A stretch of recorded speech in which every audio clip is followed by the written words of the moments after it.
দেশের সর্বোচ্চ রাষ্ট্রীয় সম্মান ২১ পদক ও স্বাধীনতা পদক প্রাপ্ত কিংবদন্তি বীর মুক্তিযোদ্ধা বাংলা ব্যান্ড সঙ্গীতের পথিকৃৎ পপগুরু আজম খানের ১৫তম মৃত্যুবার্ষিকী আজ।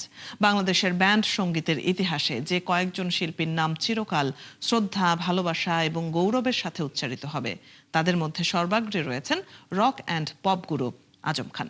তার বর্ণাঢ্য ক্যারিয়ারের এক ঝলক দেখে নেব আফফান মিতুলের প্রতিবেদনে।